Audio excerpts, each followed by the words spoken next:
Oh shit. We got parts. You know what that means.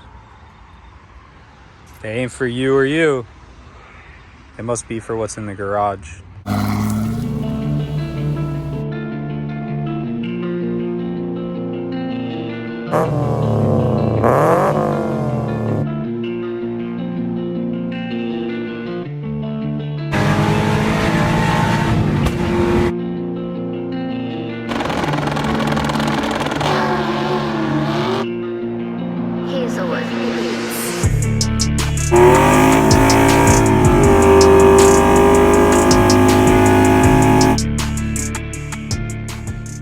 What's going on, guys? Welcome back to the channel.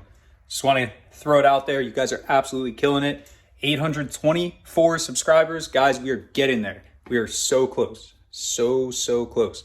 We still have 2 months to get the goal of 1,000 subscribers by December 31st. So if you guys like what you saw in the videos and everything, please consider hitting the subscribe button and please consider watching the videos all the way through. Today's video is this bad unit right here. So I've been driving this car and I've come across a couple issues. So I'm going to explain to you guys what those issues are and we're going to address those issues. We're going to get them dealt with. We're going to get this car the way I need this car to be, and we'll have a good running vehicle then. I want to start off by saying this car has been good. I've been driving it for the past week. I actually washed it. As you can see, there's no more like filth all over, no more writing on the windows, none of that. The stuff in the window is actually tint film. I have to go in there with like Goo Gone and get it off. Just really lazy, and I have a lot of other stuff to do. So immediately when I started driving this car, I noticed a brake squeak when I was off the brakes. When I'm on the brakes, it goes away. Now, I remember this squeak because I sold the car with this squeak. It comes from this rear wheel right here. So I'm not sure if it's going to need a caliper or not. We're going to hopefully not need a caliper. That'd be perfect. But I need to figure out what's going on. The car needs brakes all around. This car really should not be being driven with the brakes that are on it. The rotor faces are really rusted over and it's just not safe. I did drive the car all week, but I gave myself plenty of stopping distance. You know, the last thing I want to do is destroy all my hard work we did in the front. If you guys haven't seen any of the other videos, this car was in a very bad accident from the guy that I sold it to. It was technically a total loss vehicle, but the title never switched hands. So I actually have a clean New Jersey title. This car has a tubular front ends, and I obviously grabbed the hood, fenders, bumper, and everything for the car. We have all of our lights back in, our fog lights and everything, our grill emblem. Everything is 100% back together, guys. I even put new wiper blades on it. So, yeah. Today's video, though, is actually on a couple of things that I have over here. I did order a lot more stuff for this car. I even ordered upgrades, I guess you can say. Stuff that we have to race this car on the track. I'm not going to pass tech inspection the way the car sits, which I'll explain to you guys. But I have the exact brake kit that I'm going to be taking off the car. This is the PowerStop Z26 Street Warrior Performance Brake Kit. I run this kit on all my vehicles with the exception of the Jeep. I pretty much do run the same kit on the Jeep, but it's a tow truck PowerStop kit. It's the same like drilled and slotted rotors and stuff. It's kind of just a different pad. It's meant for towing, but I do have everything here. Now, I do have 2 front wheel bearings. I bought them as a kit, like it was a complete kit. The reason I have 2 of them is because the passenger wheel bearing actually has a little bit of play in it, and I want to address that before it gets worse and starts making noise and everything. So I'm just going to probably change both sides because I changed the spindle on the other side, and it was like a junkyard spindle. So I didn't want to keep that bearing also when I have 2 brand new ones right here. I'm just going to change both when I take the brakes apart. Kind of makes sense. These cars are very easy to change wheel bearings. It's actually just one nut that holds the bearing on. Very simple, very straightforward, very easy to do. I'm going to show you guys one side of the front brakes, one side of the rear brakes, one side of the bearing, and I'll do the other side off camera and we'll take this thing for a ride and hopefully, fingers crossed, have no brake squeak. Really quick before we hop into this video and start actually working on the car, I just want to explain to you guys why I will not pass tech inspection. So as you can see, my battery's back here in the trunk. It's in an NHRA approved battery box, but we are missing one thing that I know they're not going to put me through tech for, and that is a battery shutoff switch in the rear of the vehicle. So what the plan is I have a wingless deck lid right there. Now I have a really, really nasty dent right here. So my plan was to just dispose of this deck lid and rock the wingless one till I get a saline wing, which I do have another deck lid in my shed that has a wing on it, and it's a straight deck lid. So this one, in other words, is going to go in the garbage, and we are going to put that one on. That one doesn't have a trunk lock in it. Now, I could switch the trunk lock to that one and so on and so forth, but my idea is the battery switch needs to be mounted on the rear of the vehicle. It needs to be accessible just in case, God forbid, something happens on the track. They need to be able to go up to the car, turn that switch off, and the car everything die on the car. So you pretty much are going to wire the alternator and battery to that switch, and it's going to kill out the entire car as soon as you flip that switch. So my idea is to see if I can get it to fit where the trunk lock goes. Because like I said, that one doesn't have a trunk lock. So that's thing number one. Thing number two is I am on a sticky tire. I'm on a drag radial. So I already had this issue in the past. And I needed to pass tech inspection at least for like bracket racing and stuff. Open track, they really don't care about it, but bracket racing, they do require you to have ARP studs, which they have to protrude about 1/2 inch out of the lug nut. So that is going to be another thing that we need to do. I did not order those yet because I don't plan on doing any competition racing with this vehicle right off the bat, but down the line, we are going to need those. Now, the third thing, and this will be the last thing, the third thing that I'm going to need to do is, as you can see, there's no rear seat in the back of this vehicle. So I need to get a firewall. I either need to make one, or they do sell an aluminum firewall that goes where the rear seat goes. I just need to separate everything in the trunk from me. Now, I know you guys are going to say, well, all you have is the battery back there. Yes, you would be right, but I do plan on putting a fuel cell in this car in the near future. So my end goal with this vehicle is a Coyote swap, obviously. So I'm going to want a fuel cell in the back. It's just easier for me to run my AN lines and everything rather than going to the stock tank. So we are going to need some type of firewall back here just to separate the fuel and battery from me in the car itself. So it's just something to keep in mind, guys. But let's hop into this video and we'll start tearing the car apart, and hopefully we won't need rear calipers, because that's really going to suck if we need rear calipers, because I don't think anybody around here has them. So we'll probably have to order them online, but let's see what happens. Guys, so I got the shop helper out here. Buster, come here, baby. Good boy, right? What are we doing today? What is this? Is that the brakes? Huh? Are we doing some brakes today? Yeah, we are. So I got the shop helper out here. My boy, love him so much. We got the big meat over there. Really, really big tire. But we need to pull this apart. So I figured I would start on the side that has all the issues. That bearing has to play in the front, and this is the side that the squeak happens. So I figured if we're going to get bad news, we might as well just get it right away, right? Get it over with, get it done with, and we can just move on with the rest of the stuff. So this is the side that has the issue, guys. So you know the deal. I don't think I really need to show you guys how to do brakes, but you got 2 slide pin bolts, one here and one here. Then you got 2 caliper bracket bolts, which are further in. There's one here and one on the bottom. Then these particular calipers are twist-in style calipers, and that is why I am nervous about these being bad. Twist-in style calipers go bad a lot more frequent than, you know, your standard, let's just push the piston in calipers. So I'm really hoping that this goes in, but I mean, there's only one way to tell. We're going to get it pulled off, and we're going to try to twist it in. We're going to see what happens. It's the only thing we can do, guys. So I'm going to start by taking the 2 bolts off and get the caliper swung up here, and I'm just going to go for it, try to push it in. So let's see what happens. I know the lighting's poor, guys. I'm very sorry. I'm going to invest pretty soon in lights that I can hang up here, you know, like the ones from Harbor Freight. But for now, this is what we have to work with. I got my little shop light over here. As you can see, this caliper is very stuck on the brake pads. So I think I found our issue, guys. Now, will the caliper go in? I don't know. But I'm going to fight with this thing, get it off, and attempt to push it in. So it's either I'm going to be very, very pissed off in the next clip, or I'm going to be very, very happy in the next clip. So let's see what happens after I pry this thing off. Well, guys, I can't make any guarantees, but as you can see, the caliper went in. It actually went in with little effort, so we might be perfectly fine.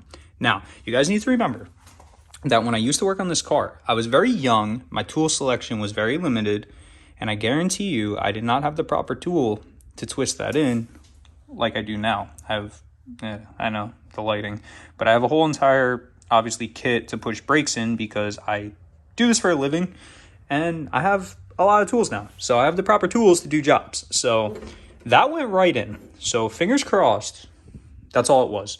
Because that piston, I don't think was pushed all the way in.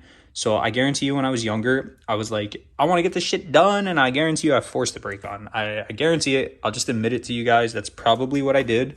I didn't really care when I was younger.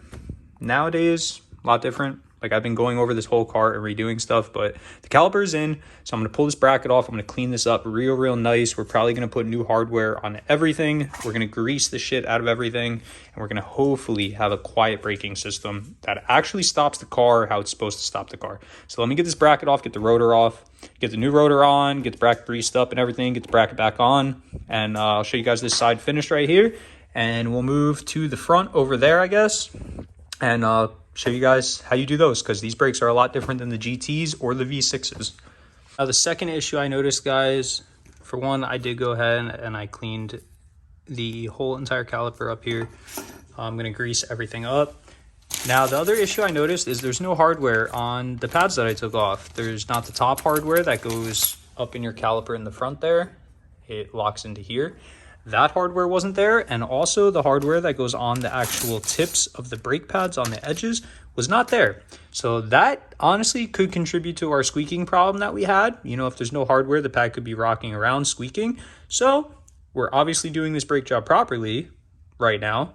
So yeah, we're gonna see what happens, but I'm very confident that this caliper is fine and that we're about to fix this car and we're about to have no more issues. So let's see what happens. I'm gonna get this all back together and we'll see. We have one side done. We have all the necessary hardware in here. Top, bottom. We greased the back of the pad. We greased the metal bracket where the pad slides back and forth. Both sides, of course. We have our top clip. And yeah, we have a proper rear brake job. I'm not too sure what the hell was going on before because there was no hardware. The piston was like...